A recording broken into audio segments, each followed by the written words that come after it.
Yeah, the memory.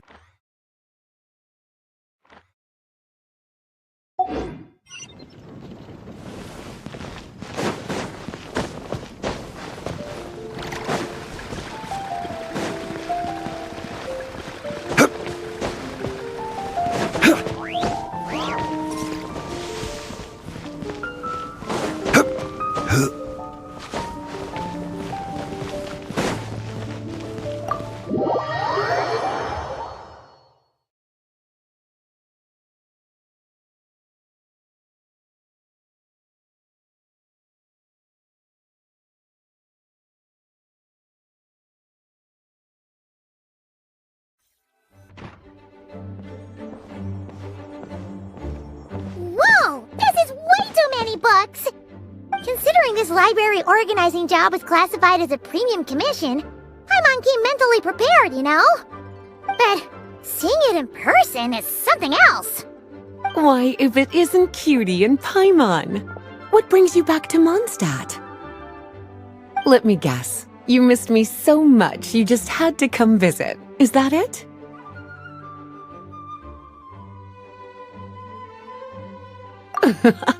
You've become quite the flatterer since we last saw each other, haven't you? Found you! We were starting to think you weren't clocking in today. Well, I wasn't planning to. But then, Catherine mentioned someone had finally accepted an important commission for the library. So I came to check on things. Might you both be here for that very commission by any chance?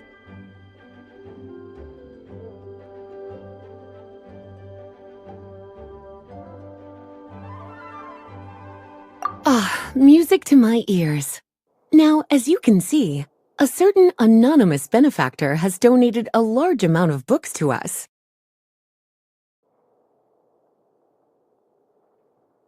Imagine my surprise when a glance down the book list revealed that each one would be an entirely new addition to our collection.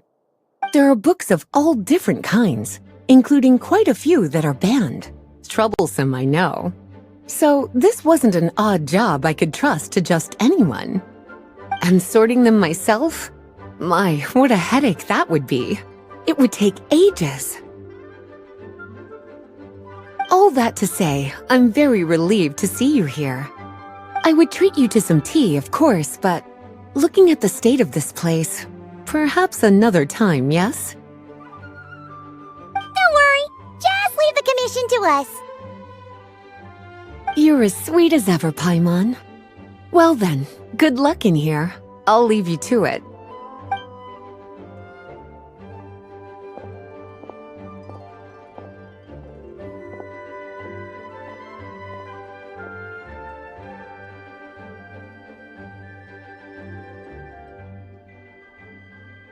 Finally! We made it to the last stack! What even are some of these books? A Hilichurl's Guide to Running for Your Life? Do Hilichurls even read? Oh, and Basics of Whopper Flower Cultivation. Who'd grow one of those, anyway? And what's this one? The Little Witch's Dictionary? Huh. That title's kind of suspicious. And didn't we already sort this area? Did you notice it earlier?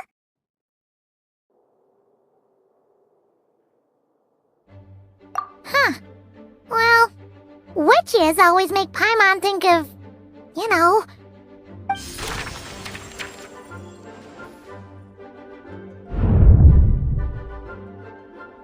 Yoo-hoo! Looking for me? Alice? How did you get in here? You must not have noticed, Paimon. I wasn't the one who barged in at all. When you opened that dictionary, you entered a mage's domain. What? Ugh! Paimon knew that book had issues. Have you ever read the storybook, The Little Witch and the Undying Fire, by any chance?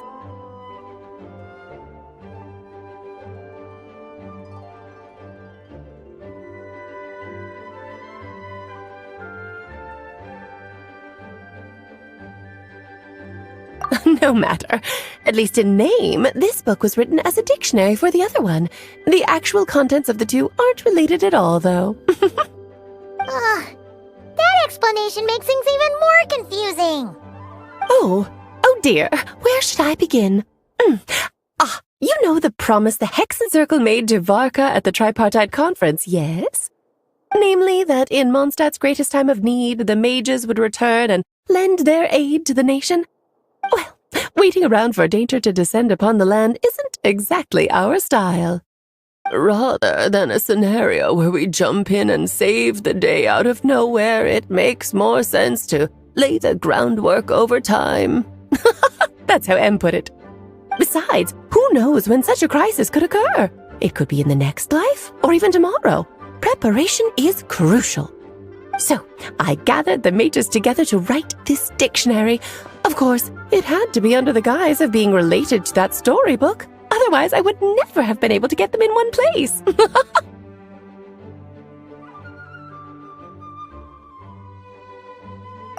Well, we looked into Barbie's scryglass and came up with a series of tasks tailor-made for the people of Mondstadt.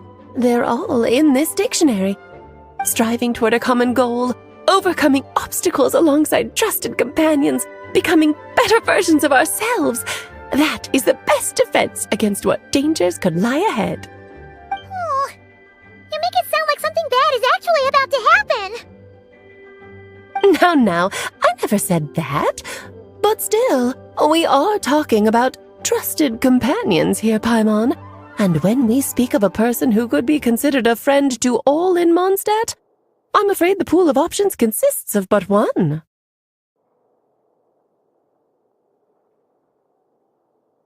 Wait, the huge book donation? That was just an excuse to get us here, wasn't it? We had to spend ages sorting through them, you know. Oh dear, I never could have imagined you would need to go to such trouble. Uh-huh. Sure you didn't.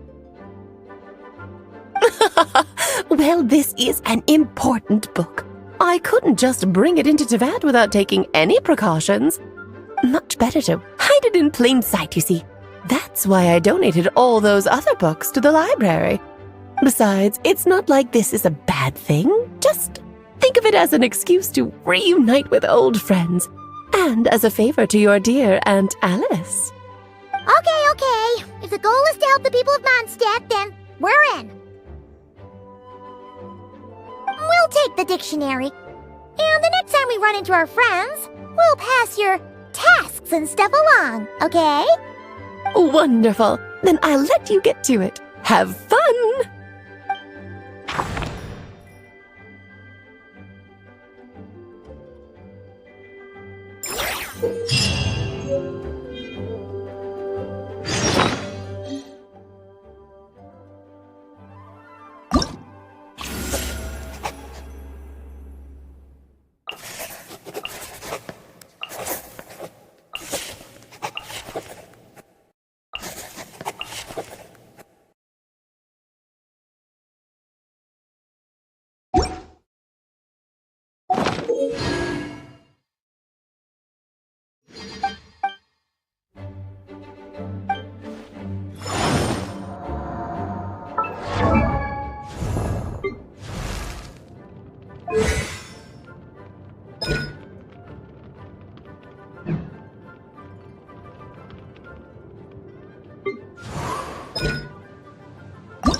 I'll take that as a yes then.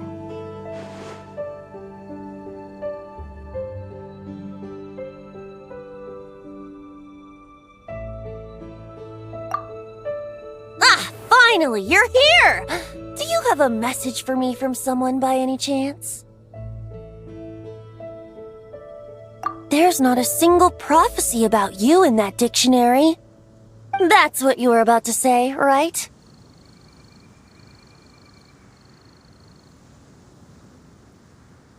Oh? One moment then.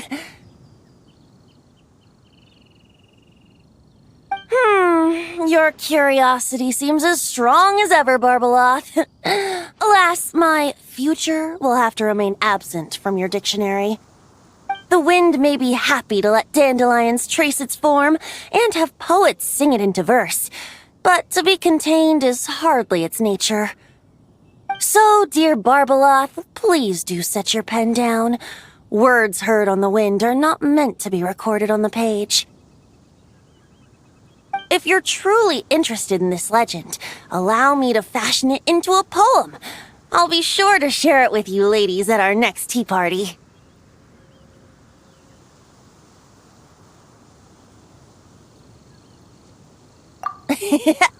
Barbeloth has always been a reasonable person, and I believe she heard my request. As such, our conversation should be free from interruptions for now. Wait, Barbeloth was listening in just now? Paimon didn't notice a thing!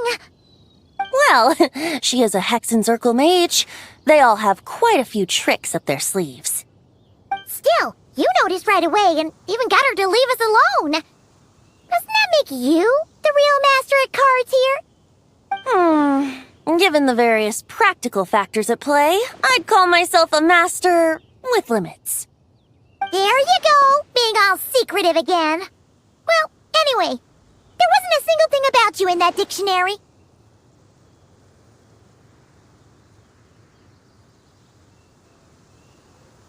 You being here is enough. Barbeloth's prophecy concerning me may be incomplete, but it's not incorrect. There's something I need to do, and I could indeed use your help.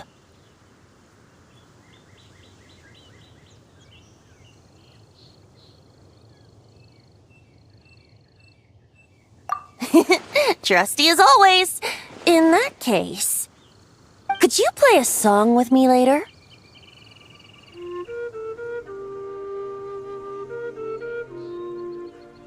Yep, that's all. But don't worry, this isn't a performance to decide the fate of some consequential event. It's just a duet between friends. The last time I played this song, the howling gale was my sole audience, and the notes scattered in all directions, leaving only fragments of the melody behind. But now, with a friend like you by my side, why should the wind alone bear witness to this music?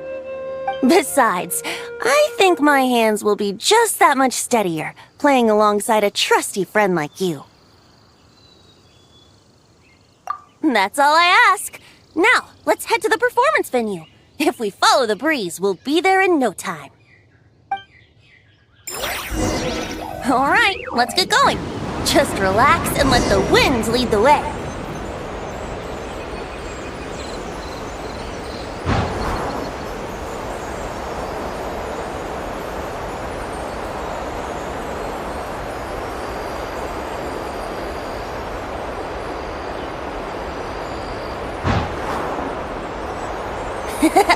No need to hold your breath. In and out. Easy does it. I let the birds know we would be coming, so we won't run into them.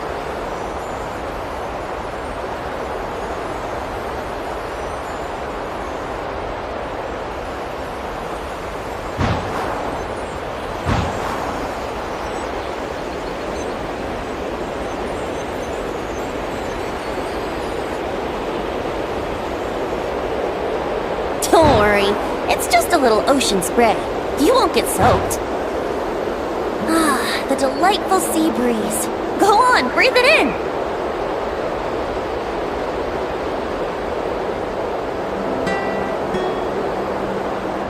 We're almost there.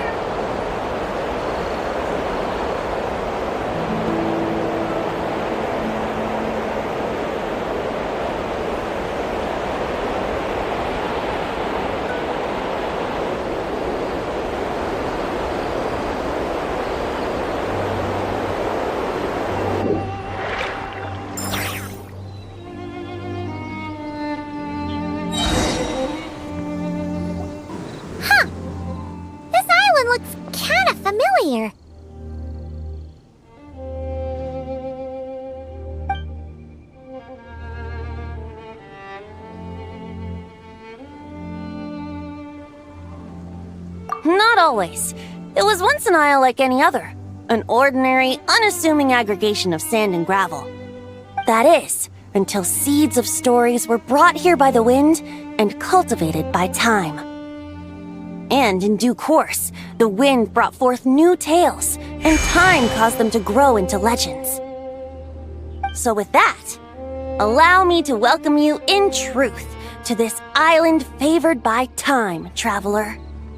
This is the place where time and wind met in the distant past. Whoa! You suddenly sound so serious, Tone Deaf Bard. Paimon's not sure she's following this conversation anymore either. Fret not, dear Paimon. The best stories always start with a bit of suspense and intrigue. I told you about this before, remember? About how I encountered time at the Thousand Winds Temple and received some help? Well, it was because of time's help that those first winds of freedom were able to blow so strongly. But forceful gales like that are most suited to wiping things clean, not helping things grow. So, after a few crises in Mondstadt were resolved, I made the winds gentler. Just strong enough to bolster the people in times of need without knocking them off their feet.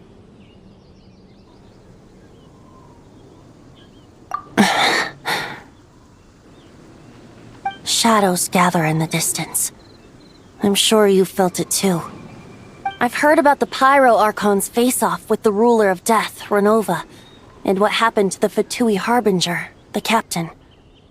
And that's not even mentioning how abyssal activity has been encroaching closer and closer to Mondstadt. I fear the impending crisis may be beyond what humans alone can solve. In light of that, I need to be prepared. It is the Animo Archon's duty to intervene in times of need. As such, I, Barbados, will bring forth a wind strong enough to disperse whatever storm lies ahead. But if I whip up a gale of such strength in Mondstadt City, it would just turn the place upside down. Clothes, hats, the flowers that rest on people's balconies. That's why I chose to do it here. The place where I once offered an ode to time. Who knows? Perhaps time shows this island special favor precisely on account of my lovely, lovely music. Wait, so is this place really that special? It sure doesn't look like it. There's a tide that ebbs and flows, and a bunch of birds that come and go. It just seems normal. Time's impact on things isn't limited to what the eye can see. Think of it like a ripe sunsetia. If the outer peel remains intact, it's nearly impossible for the average person to tell whether the fruit inside is ripe. But even the tiniest hole in said peel will cause the fruit to rot, starting from that spot. Nestled in the hands of time, not one blemish marks this island's peel. Thus, time's influence on its very essence remains hidden to all. At the most fundamental level, of course, all things that lack time's favor will be erased at some point. But with the power that remains here, I can leverage time to draw a boundary around the wind. That way, the outside world won't notice a thing, no matter how powerful of a gale I whip up here. Of course, as the one requesting help, I should offer something in return. That's why I invited you here, traveler. So we could perform an ode to time together. Just let me know when you're ready. Oh, and I can lend you an instrument if you need one.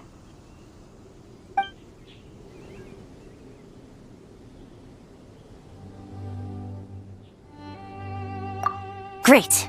Let's get started.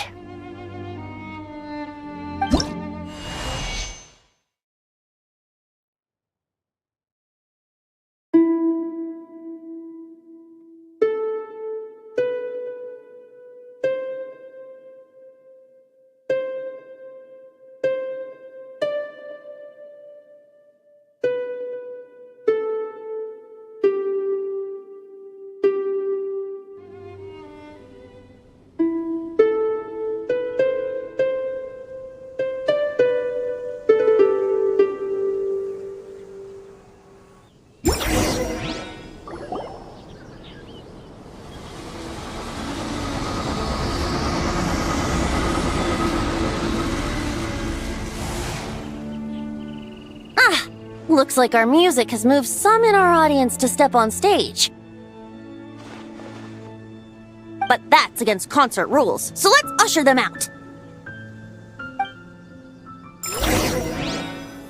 I understand your love for music, of course. But for now, I'm going to have you leave the premises.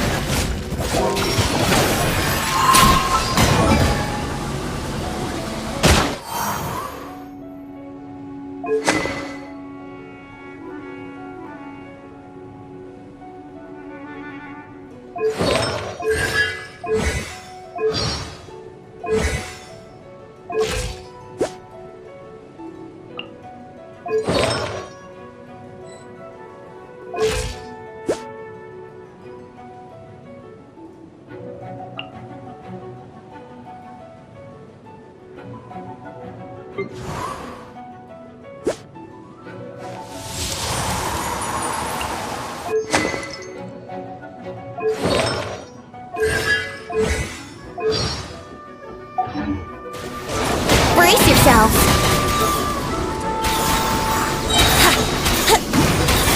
Wouldn't gliding be faster?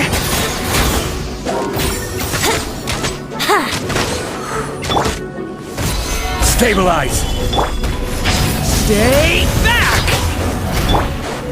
Here we go. Think you can get away? Brace yourself. All right. That should do it. That was an exquisite performance, Traveler. Thank you. Don't worry. That power was mine and mine alone. No external help was involved. Think of it like tuning a musical instrument so that it might play melodies lovelier still. Ha! So you do have some tricks up your sleeve. What else are you hiding, huh? Oh, Paimon. How many tricks could I possibly have? I only have 2 sleeves, after all. You know that's not what Paimon meant, Tone-Deaf Bard. I have a feeling the wind is gonna be pretty strong today. We should head back to Mondstadt and tell people to hold on to their hats.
Where do you want to go next?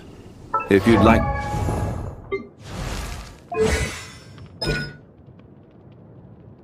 to see Liu. There's Torin.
Hey, Durin! So this is where you've been! Oh, Traveler, Paimon. What are you doing here? The real question is, what are you doing cooped up in here reading a book?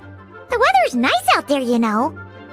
Oh, well, ever since I've had more chances to interact with the people of Mondstadt, I've been having trouble telling when people are joking. For example, I saw a beautiful flower the last time I was at the florist, so I told the shopkeeper, and she said, if you like these weeds so much, you should add some mint and sweet flowers and make it a bouquet. So I did as she said, and when I showed her the finished bouquet, she gave me a frankly terrifying look.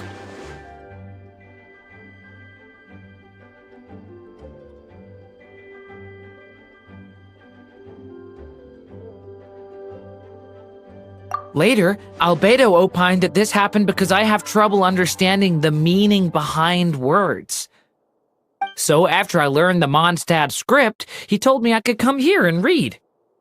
I was born from a storybook, so I felt that these books might be able to teach me more about the rules of this world.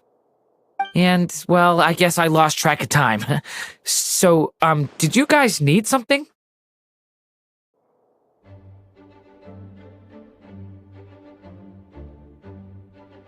Yeah, we have a message to pass along from Rhindaughter. Oh, it's from Aunt Rhindaughter?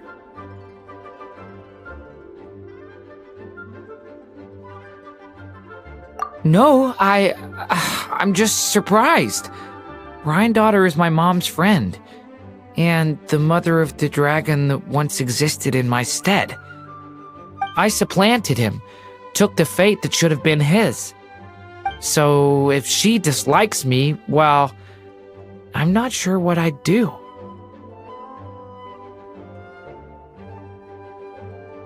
Yeah, we're here for you. But seriously, Paimon doesn't think it's anything bad. That does make me feel better. Well, I guess I should open it.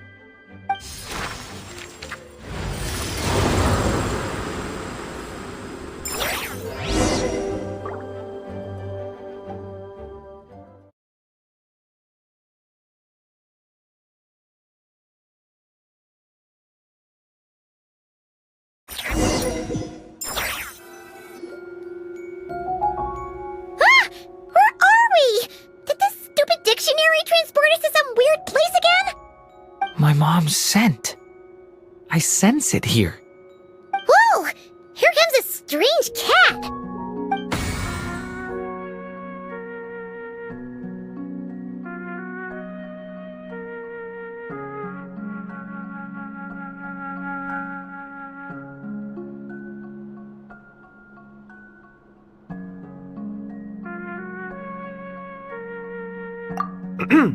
I have a message to deliver on Master Rhindaughter's behalf. Ahem. This is the first time we're meeting, so I'm not sure how to address you. But since you're Hem's child, I suppose I'll stick with Mini Durin. Though you appear smaller than the Durin that came before you, that same strength flows through your veins, not a drop less. He was a child of Humus, an incomplete creation. Thus he lacked the will to control his own strength. Yet this power was beyond what he could withstand, and so it twisted him, consumed him, thus sealing his ultimate fate. Albedo claims that you have transcended this tainted blood, becoming a being much like himself. That is his opinion. I remain unconvinced. I trust only the facts, only that which I see for myself. So take this chance, child of M. Prove yourself to me.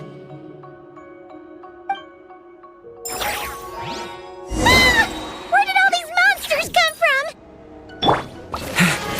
Is this the proof you need, Aunt Rhine-daughter? Very well. I'll show you what I can do. As one with wind and cloud, the power within me is surging to the surface. This is getting easier.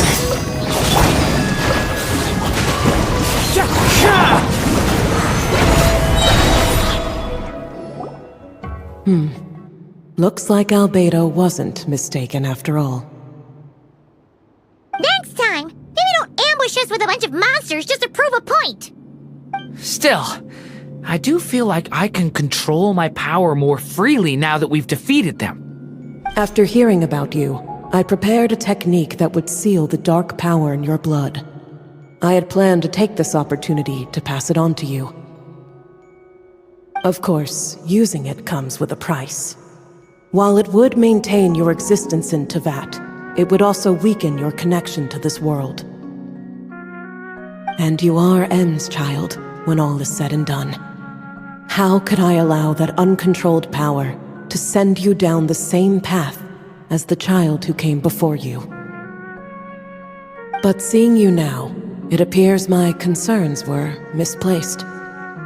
M was a terrific mother, and a far more capable one than I. And I must admit, I'm rather curious to see how far you can go. How will you, an alchemical being truly integrated with this world, find your place in human society? I've never conducted an experiment like this before. As such, you may yet hold the key to some unexpected answers. Hey, you've got one thing wrong there. Durin's not an experiment. He's our friend. I'm not sure I understand, but I appreciate your kindness, Aunt Rhine-daughter. And that's all Master Rhine-daughter has to say.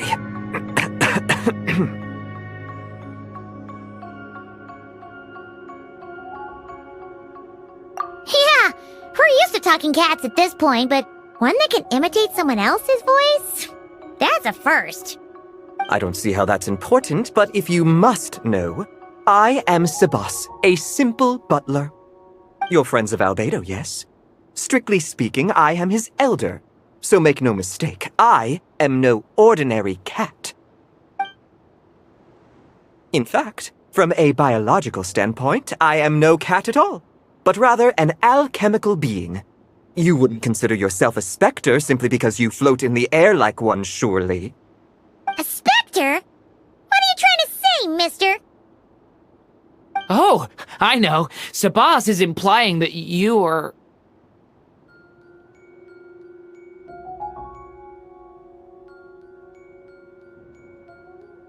What thought? Hey! Oh, and considering how Master Rhine-daughter's message ended, I suppose this technique is useless now. I'll just destroy it. Few and far between are the people that can make her reconsider. Quite the impressive feat, young man. With that done, I'll be going now. I have another message to pass along. Perhaps we'll meet again sometime.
Given previous results, I should make a few adjustments to the experiment and ensure that the materials and equipment are all in order. As for the potion I need to make... Oh, Traveler, Paimon, what brings you here? We're here to help with your task. We wanted to see if you could use some extra hands. My task? Oh, you mean the one Mr. Albedo told me about? The one from the Hexenzirkel? Well, you're just in time. The experiment is ongoing, and I was just about to work on it. Ongoing? So, you've been working on it all this time? Yes. It aligns with other research topics I've been working on, so it hasn't been too much extra work. Still... What? Is there a problem with the experiment? I've been unsuccessful so far. Oh, so it keeps failing, huh? It's not as simple as just failing. The whole theoretical framework behind this task is a bit more complicated than I imagined.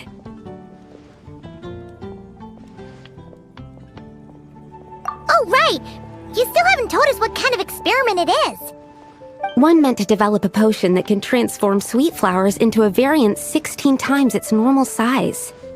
That is to say, the formulation of botanical augmentation reagent type 4, iteration 7. As you can probably guess, this is my 7th time running the experiment. Wow! So, basically, we need to make growth serum. Or the 7th version of one. Well, yeah, that's about right. This is my 7th attempt, but I didn't make many adjustments to the formula this time, because both the theoretical principles behind this experiment and the products of the process prove there's nothing wrong with it. But you haven't succeeded yet, right?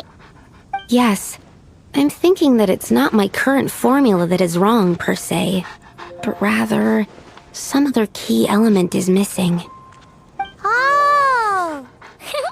Then Paimon knows just what to do. Well, that's why we're helping out. Wait a second! Paimon is not an ingredient! We could try. It's just... I would need to adjust the ratios in the original formula, and that might make the potion even more unstable. No! We are not trying that! Just show us the original! Here it is. That said, I'm still missing 2 ingredients. Now that we can help with. What do we need to get? I need spring water from Springvale to use as the base, as well as Eye of the Storm fragments. But that last one could be tricky. We've got this! Let's go! Let's tackle the Eye of the Storm first.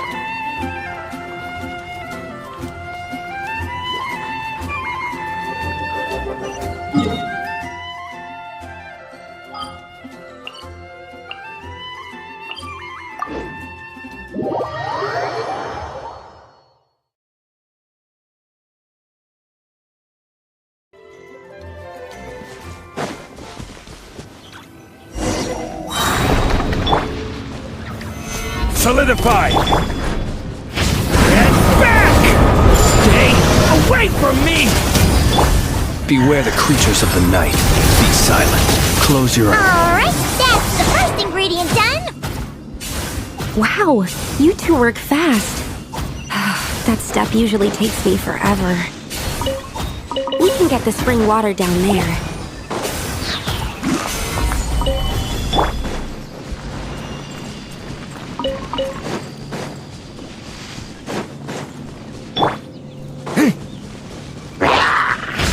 Power and claw! observe. The wind knows me.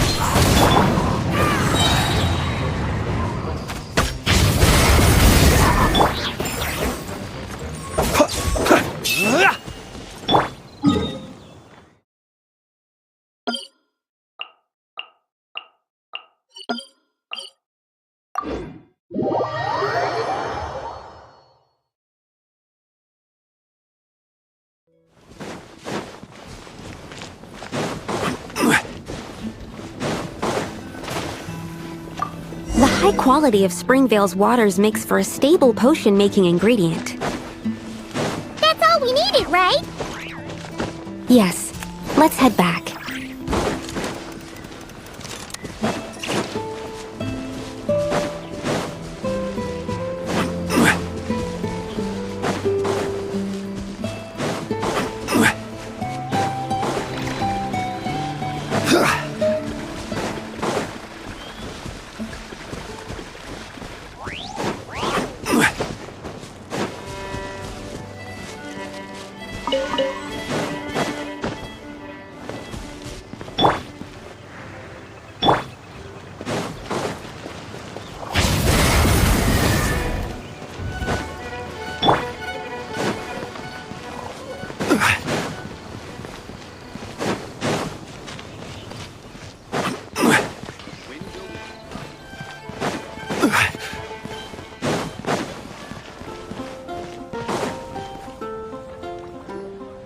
All right, the ingredients are ready and the cauldron is just over there, so we should be good to go.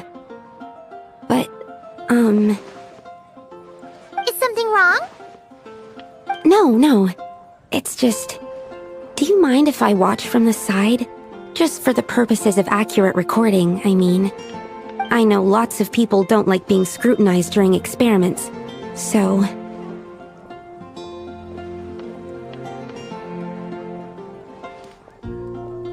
Thanks. Then, I'm ready to go whenever you are. I'll make sure to take detailed notes, too. So, are you ready to start the experiment?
That's it.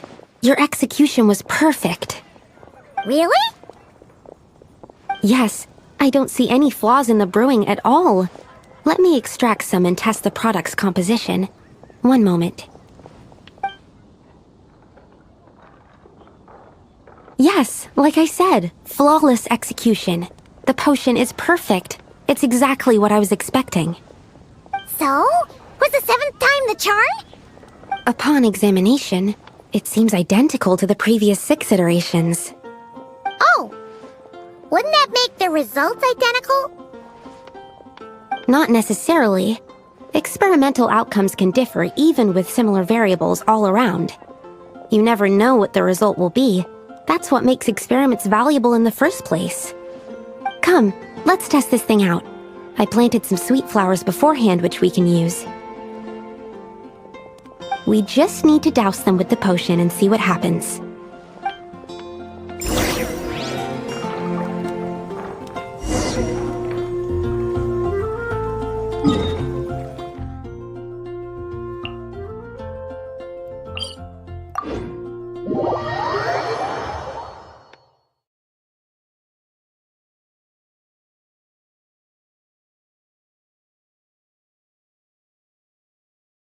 We should look for a place to take shelter. I'll be fine, but we don't want you catching a cold.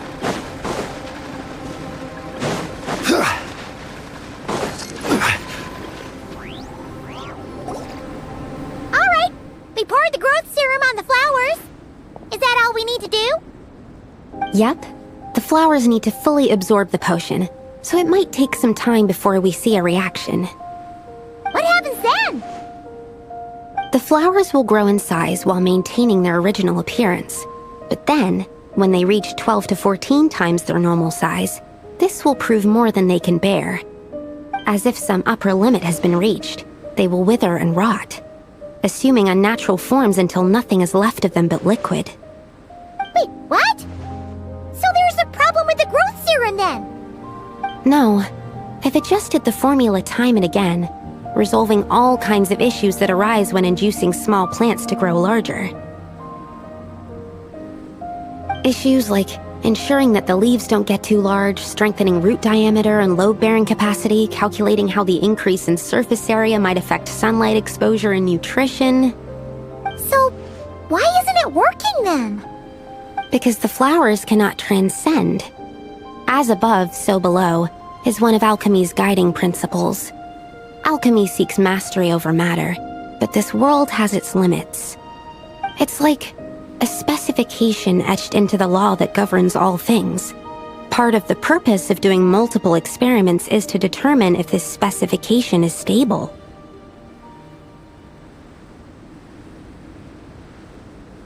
Exactly.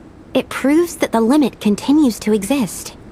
Okay, this is all a bit over Paimon's head, but basically, you needed the experiment to fail to prove that the limits and borders in this world are stable? Oh, what a weird experiment. Huh? Looks like one of the flowers is reacting. Wait a second. That's not a sweet flower at all! Careful! It's a whopper flower. It must have absorbed some of the potion. Wait, but that's happened before, and it's never gotten this big either. Can this mean...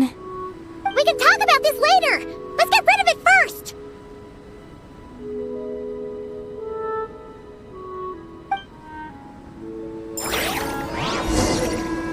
Stand clear! Stabilize! Thunder! Stay away from me! I will have order! Solidify! One with nature. Fallen leaves, adorn my night! The night cometh.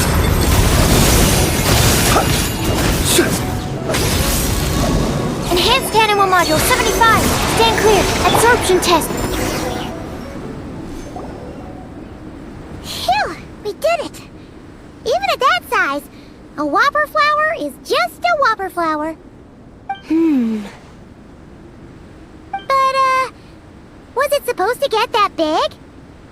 I could only make a rough estimate during the battle, but it looked at least 16 times its original size, maybe even larger. This means that the experiment worked. Wait, but isn't that a good thing? I'm still not sure what the implications are, but if further attempts succeed in reproducing this result, that means that something's different. Perhaps the limits and laws of this world are changing due to some unknown factor. I can't say if that's good or bad, but from an alchemical perspective at least, expanded boundaries means that more possibilities are now open to us. Either way, this brings my task to an end. Seems so. That said, it could also be an effect of the person who made the potion. There could also have been something special about this particular whopper flower. There's a lot that still needs to be confirmed, so I suppose this task opens the way for further questions. Well, we're here if you ever need some help.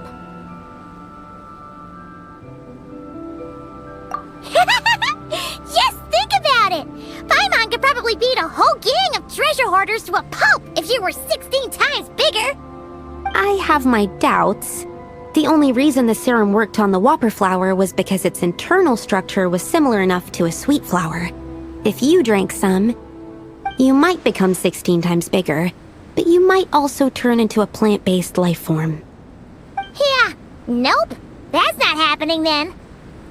Oh, by the way, Paimon wanted to ask, why is all your research focused on things like sweet flowers and sunsettias? Oh, that's simple. Both sunsettias and sweet flower nectar taste sweet.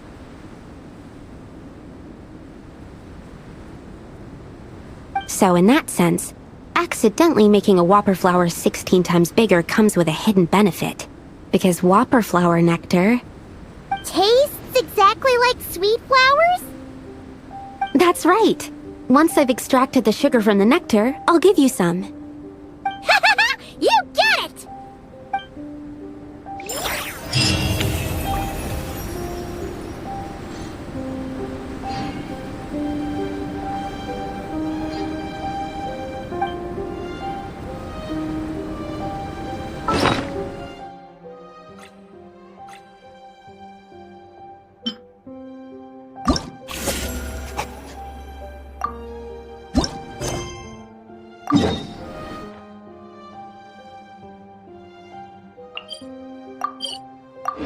Every journey.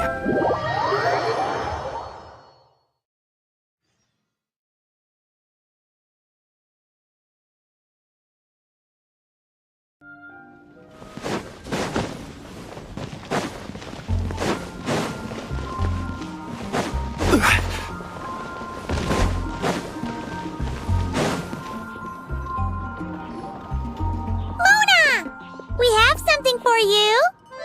Oh, Traveler Paimon! You're full of energy today. You have something for me, you said? Is it some quick and easy way to make Mora by any chance? Well, actually, it's some kind of task from your master. Yeah, that's a hard no. But I guess I don't have a choice, huh? An enterprising spirit is important and all that. I just know it's going to be torture, though. I know that old hag all too well. Why don't you just take a look first? Huh.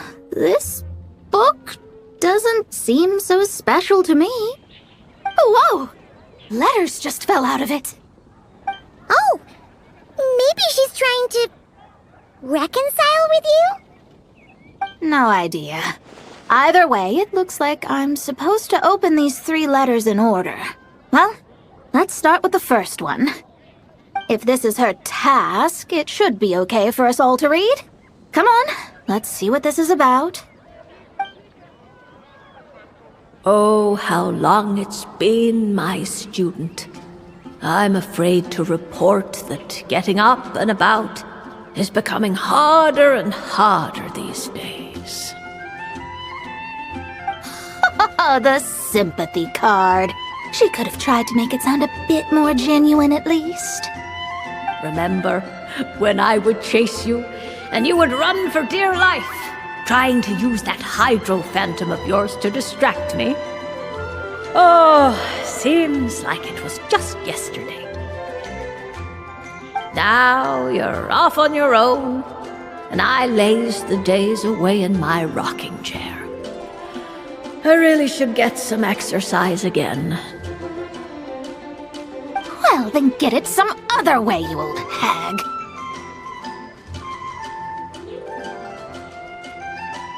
Now, I'm sure you're curious as to the purpose of this letter. And to that, I say this. If you want to learn how to predict the fate of an entire kingdom, or even the entire world, head to Sumeru and search for the gate to an underground kingdom. Once there, open the second letter. Huh. But she knows how to lure people in, that's for sure. Is she serious about passing on her secret technique? Because she really is getting old. You two have such a weird dynamic.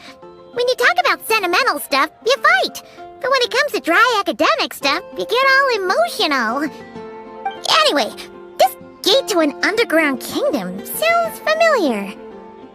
Wait, you've heard of it? Yeah. It should be the same one we're thinking of.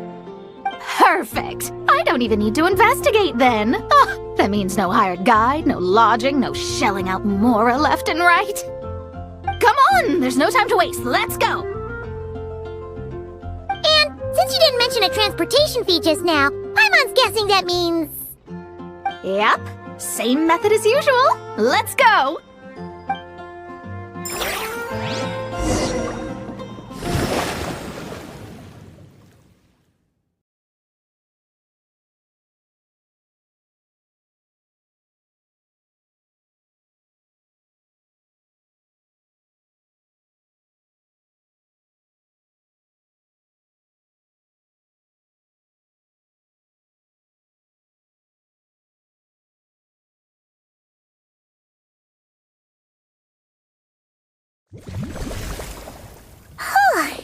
This brings back memories of summertime.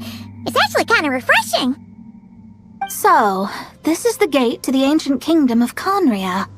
I'm sure a lot of secrets and tragedies lie behind it. Well, let's open the second letter. Let me see here. Yep, it's this one. As the ancient Sumeru saying goes, rote knowledge bears no fruit until it is watered with the showers of wisdom. With that in mind, there is a phenomenon in this land known as the Sign of Apausha. It is a celestial mark that burns in response to an all-too-ardent desire for the truth. In that sense, perhaps it's more fitting to call it a sign of truth instead. The records of this ancient kingdom state there are several large subterranean lakes in Conria, clear and calm as mirrors, whose surfaces reflect the true stars. This is because the sign of truth created in the water is able to bypass the false sky and connect to the outer universe. I had no idea. To observe the gravitational forces and influence of celestial bodies, one must be able to see past the false sky. Only by obtaining these cosmic parameters can one predict the fate of this world. Now, my task for you is as follows. Open a sign of truth in front of the gate to Conria. The rest is a bunch of stuff about the ceremony the old hag came up with to summon this thing. Yeah, all these planetary trajectories and runes. Paimon's not even gonna try to make sense of it. So, what do you say, Mona? Are you gonna attempt it? Well, I hate to admit it, but it looks like the parameters she came up with could work. Frankly, this prospect is quite exciting, and heading back now will just cost me another night of lodging, so no better time than the present. Emissaries of the enduring stars, wanderers over ecliptic and equatorial plains, radiant celestial brethren. Traverse the twisted paths of the cavernous void. I, Mona Magistus the astrologist, invoke the power of Hydro to balance the scales.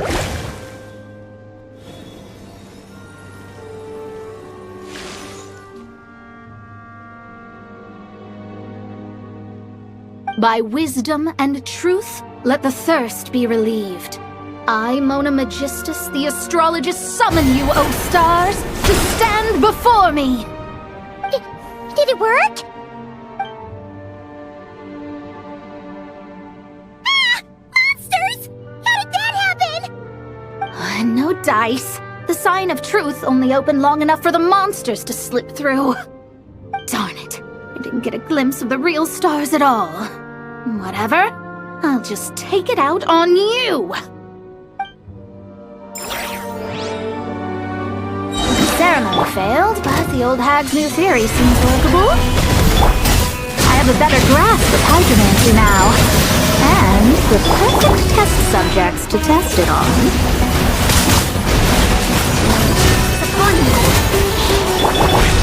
Order guide you. Gather. Into the wind. Beware the creatures of the night. Close your eyes. Be silent. Close your eyes. Do you fear the dark? Phew! That's that. Well, the old hag said to open the third letter once it was all said and done. But I couldn't make it work. So, should I still open it? You know, Paimon thinks she understands your dynamic a lot better now. Look, she didn't say you had to successfully complete the ceremony, so you can open it. It'll be fine. I guess. All the same, I doubt she has anything nice to say. If you're reading this, it means you attempted to open the sign of truth. Seriously, I can't believe you actually tried it. What are you laughing at, you old hag? Conria was home to several lakes of stars, rendering the fabric of space in that area comparatively unstable. As a result, attempts to break through the firmament through non-physical means were more likely to succeed. In any case, I knew this place was well hidden and wouldn't be frequented by too many people. As such, any negative effects of failing to open the sign of truth would remain small scale.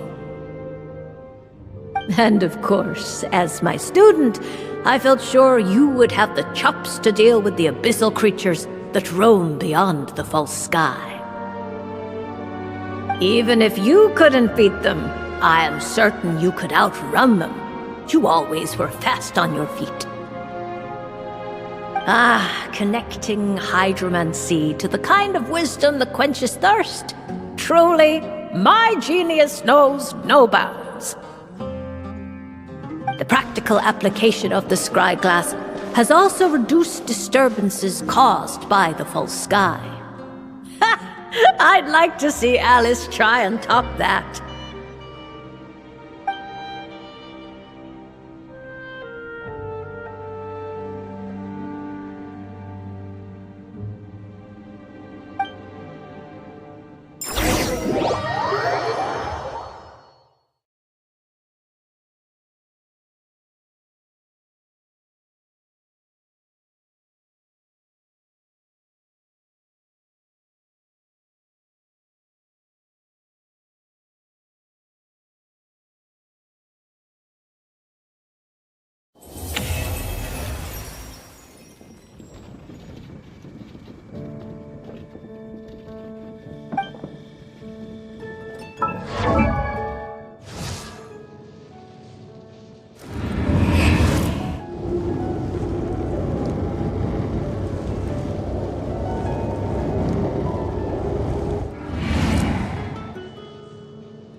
Astra Abyssosque. Greetings, traveler. Hey there, Catherine! Oh, and Oz and Fischl are here too! What a coincidence! All things in this universe must plunge into darkness. 'Tis only natural that those who seek light should cross paths in the realm of dawn. Mein Fräulein means to say she's happy to see you both. And I feel the same. It's been quite a while, Traveler and Paimon. You're here just in time. Yai Publishing House has a commission for you, traveler. An editor is here to discuss the details in person. Much of the information was kept from the guild for business reasons. All we know is that it has something to do with the author of the Legend of the Shattered Halberd. What? Surely you don't mean... Wait, is this author really that important? What if we weren't here? Or if we decided not to take the commission? The editor would just be wasting their time. In that case, it'd be a free trip to Mondstadt where one needs only pass some information along. That's an opportunity most would fight over. In any case, if the commission is of interest to you, the editor is waiting at the Good Hunter. Just look for the man dressed in Inazuman clothing. Hold on! Halt thy steps, good traveler. Fate cast you upon the tides of the world, but not for you to stand alone in the face of its desolation.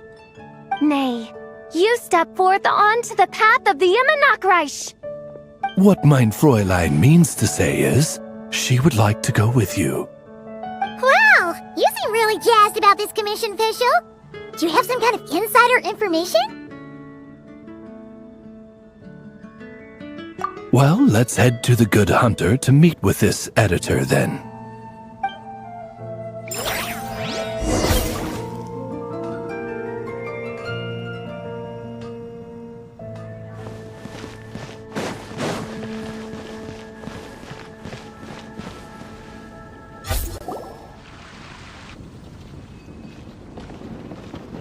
Alright, let's see who lucked out and got this free trip to Mondstadt. Wait, you're Shing. Oh, Genu's editor Onodera. Traveler, thank you for all you've done for us in the past. I come here today with a commission from Lady Yai, with which I'd like your help, should you be willing. Oh, and might I ask who this person dressed like Princess Fischl is? You have the pleasure of speaking to our eminent person, Fischl, Prinzessin de Vertelang. Mein Fräulein means to say that her name is Fischl, and that she is most pleased to meet you. Yep, this is Fischl. She's a reliable adventurer, and she's here to help.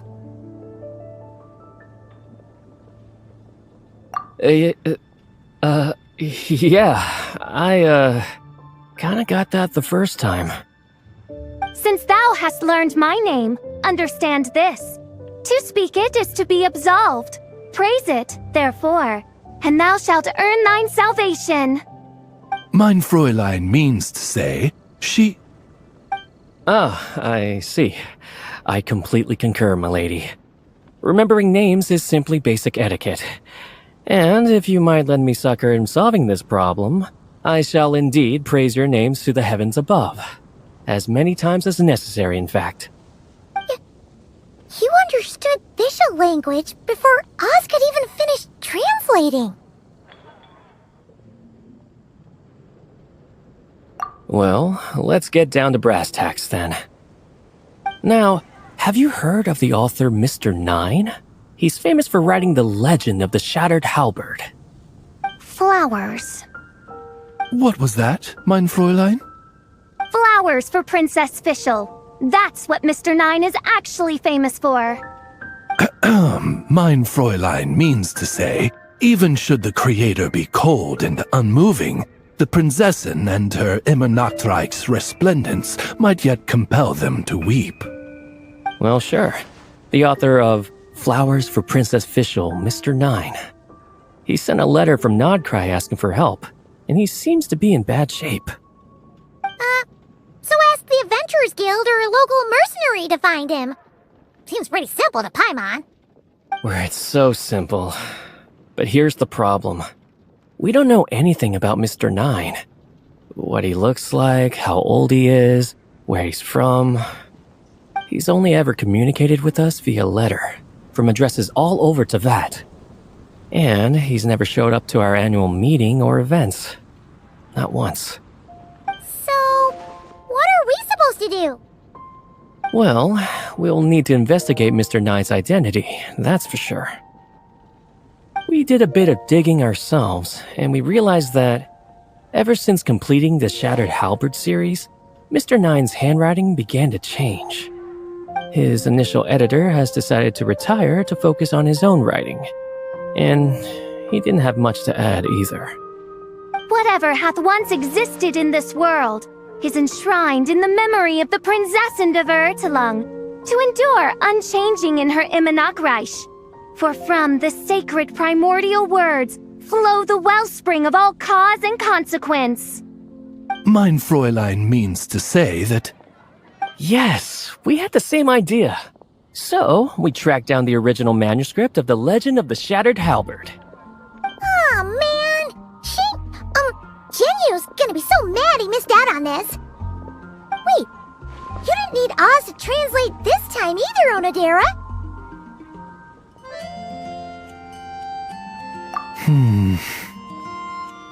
Osvaldo Hafnavines, hast thou perceived something? No such Henry exists, mein Fräulein. I sense a faint, elusive resonance. Something akin to the magnetic field, gravitational force, and threads of cause and effect that surround you, mein Fräulein. Isn't that interesting? Well, in the end, our only takeaway was that the design and craftsmanship of the paper point to it coming from Qingse village in Liyue. Huh. Could Mr. Nine be from Liyue then? No, wait. If we're talking authors from Qingse village specifically... No, it couldn't be. Could it? Chong the Ninth? Ah, I've heard of him. He won a Best New Author award for the first apprentice of Guhua. It matters not. Though the Saint of Tears and the Saint of Atonement perform manifold labors on divergent principles, their power flows but from a single source. Mr. Onodera, if you please. Wait, Oz? It's great that you trust Onodera and all, but we're still in the dark over here. You speak true, mein Prinzessin. Even if Chong the Ninth doesn't turn out to be Mr. Nine, he's still an author, and he could have had contact with him. I think it's a good place to start.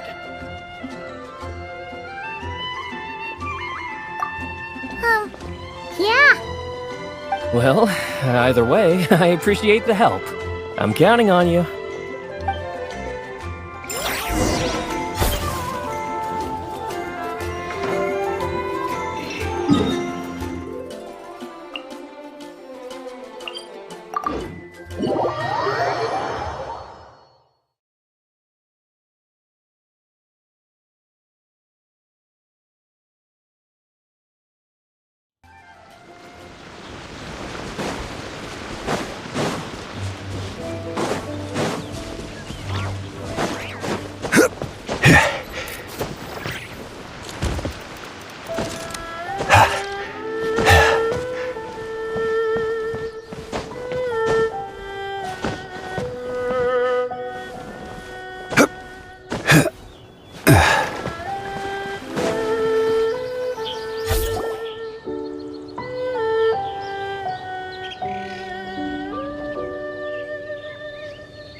Doesn't look like there's anyone around we can ask either.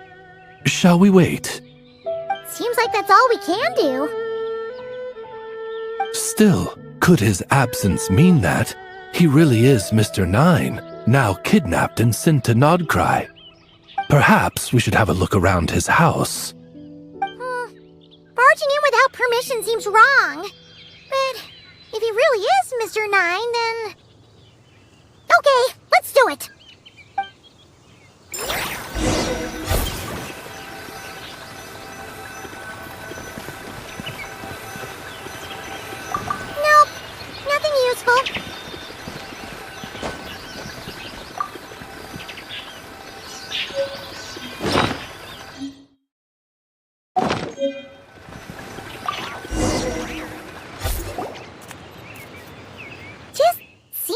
bunch of ordinary stuff. Nay, I, the Princessin, have beheld the mystery of the universe enshrined in these specks of dust. What hath been revealed is the very fount of wisdom. Ever does it flow toward the shores of truth. Mein Fräulein means to say, she thinks this is a clue.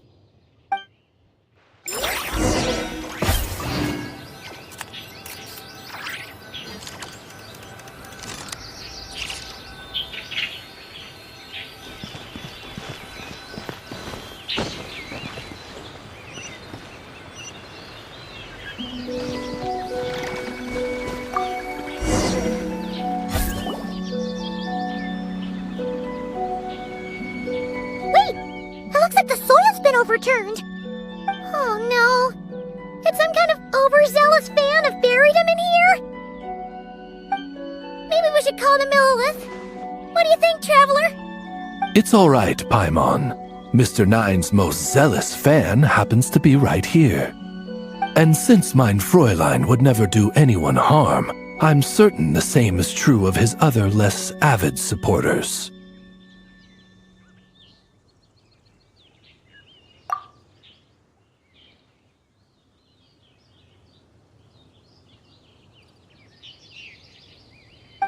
What is the meaning of this? I'm calling the Millilith. Chung the Ninth! You're not dead! Or kidnapped! What are you even talking about? Oh, wait a second. You're the ones who came here with that young lad from the Guhua clan. Yes, I remember. I'm guessing this is a misunderstanding then. The question still stands, though. What are you doing digging around my house? Oh, well, actually, we just wanted to know if you've ever written under the pen name Mr. Nine. What? Not even a whole bucket of hallucinogenic mushrooms could make me that delusional. No. If I were Mr. Nine, why in the world would I enter all those writing competitions? To what? Demolish the competition from the shadows?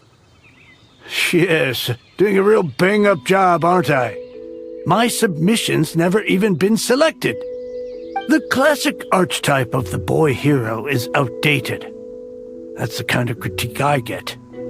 Even opening with a plot twist or disguising your hero as a fool is falling out of fashion. Modern readers are drawn to the boundless imagination and innovative world-building character of Mr. Nine's works. Good point.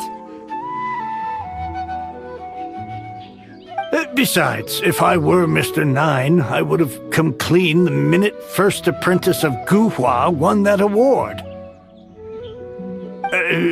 What? That old beggarly Chong the Ninth is Mr. Nine? No, there must be some mistake. What a sight that would have been. Yeah, and when we were here with Xingqiu at one time, you talked up the legend of the Shattered Halberd a lot. If you were the one who wrote it, that'd be like Jean complimenting herself for being a good knight. It just doesn't add up. In any case, while this gentleman isn't the Mr. Nine we're looking for, I sense something of interest on his person. It's a peculiar signature, the same threads of fate I sensed on you, mein Fräulein, and on the manuscript. I believe the traces are related to Mr. Nine, and it appears I can track them. Hey, that's perfect! Once we head to Nokrai, you should be able to find Mr. Nine, no problem then. But back to the signature. What were you doing before this, Chong the Ninth? Oh, well, I ran out of manuscript paper, so I went to buy some. I'm particular about that kind of thing. Creation of literature demands the highest quality. Ah, no wonder. Mr. Nine uses the very same type for his manuscripts. Huh, that explains it. Thanks, Chong the Ninth. We should get going. I'm not quite sure what I did, but you're welcome, I suppose. Farewell, creator of another world. Though I must say, the laws and narratives thou hast ordained can scarce compare to the dream dust sedimented in the Immenachreich. Mein Fräulein means to say, your writing isn't... I mean, mein Fräulein offers her thanks.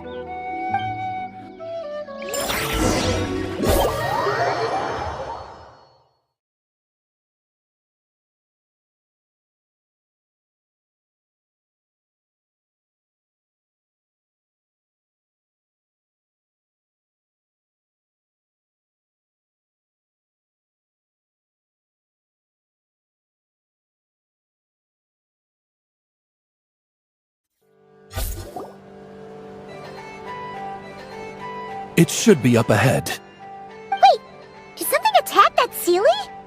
Something doesn't seem right here. And it bears the same signature I sensed before. Then it would seem fate has dictated our path for us.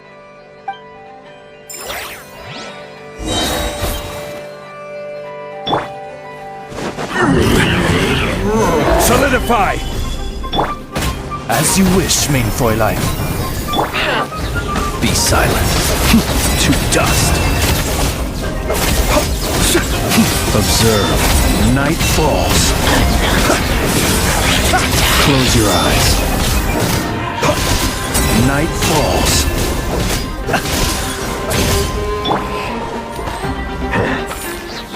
Stabilize. Get back! One with nature. Oz, reveal vice! Observe. Be silent. Night falls. Close your eyes. Do you fear the dark?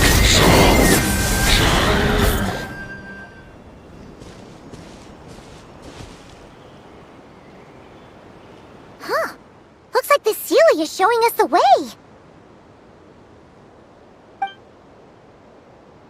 Let's follow.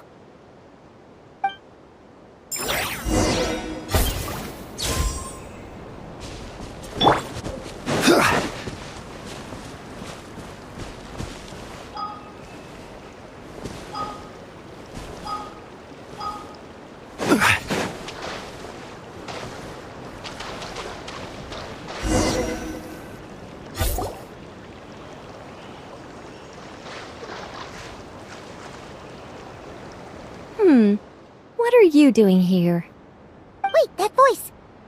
It's Nicole! Also, that should be our line. We were looking for Mr. 9 and our search led us here, but now it seems we've found you instead.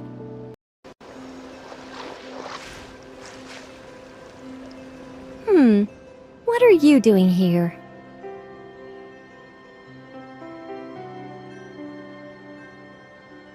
Wait, that voice. It's Nicole! Also, that should be our line. We were looking for Mr. 9 and our search led us here, but now it seems we've found you instead. Ah, I see. Well, Mr. 9 is right here. Hello. What bizarre demarung is this? Never in 1,000 sunsets have I heard of such a thing. In truth, I too aspire to be an author. But I'm also partial to direct communication. Talking is rather inconvenient by comparison. And as I'm sure you can understand, writing things down is even more tedious. I thought perhaps if I found someone with whom I could share my ideas, it might give me the same release as writing. But then those stories would never see the light of day, which would be a shame. So, I tracked down an old Sealy friend of mine and told her all the stories I was imagining. Then, I sent her to find people with similar aspirations to write them in my stead. We even came up with several character traits to lend a certain authenticity to Mr. 9. A receding hairline was one of them, I think. Yep, I'm the one she roped into all this. Come now, it was beneficial for you too. By inhabiting those authors and mobilizing their language faculties, you were able to hone and eventually recover your capacity for speech. And anyway, an angel has always functioned like a sort of a flash of inspiration in someone's head. I'm sure it was like stepping into old shoes. So you, what, possessed people? Isn't that kind of intrusive? Oh, it's fine. She did it while they were sleeping. As long as the person is someone who dreams of creating worlds of their own, this inner writer within them will automatically awaken. Wait, but what about the letter and the strange intuitions Oz has been having? Nicole sent me to monitor the situation in Knockcry, and it's super dangerous, okay? So I needed some help. It's not like I have the knowledge or power of the heavens anymore. As for your friend over here?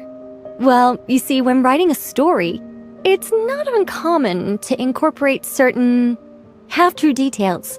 For realism's sake, you understand? Yeah, we've seen that before. A real curse was written into an Inazuman light novel once. Indeed. In a similar vein, Mr. Nine's stories are full of metaphors, including one for the creation of life. What it describes isn't made up, per se. We just never imagined someone would actually manage to use it. Until you came along, young lady. Mein Fräulein is speechless. So if I may ask in her stead, did she manage to use one of these half-truths in Mr. Nine's novels to create me? It was more like 70% made up, 30% true. No, it was 90% made up, 10% true. I thought it was too dangerous, so I changed it. See, I knew you'd never read my books. You don't seem too surprised, Oz. Well, I suppose I've vaguely sensed this since the beginning. Regardless, it is an honor to serve mein Fräulein. Well, once our affairs in Knockcry are resolved, Mr. Nine will be able to return home. Yes, just tell them that when you return. I don't want to be your eyes here. It's too dangerous. Oh, but, while you're at it, could you pass a message along to that guy in Chingsa Village? I've been splitting the royalties with him 90-10. His share's been buried in his yard all these years. Wait, what do you use the Mora for? I bury it, and then lead people to the treasure. Guiding people is in our nature. It's what I love to do. Feel free to come search for my personal stash someday. I've buried it at the furthest end of the Immernachtreich. I will. I absolutely will. Mein Fräulein? And, I just want to say that I really like your books, Mr. Nine. What mein Fräulein means is, though the cosmos stretch forth in unending darkness, yet shall come an hour when all things shine. I'm glad to hear it. All in all, it seems you've already found my greatest treasure. All right, that settles that. Now, I need to have a quick argument with Mr. Nine about who really deserves to be considered first author. Absolutely not.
Whoa!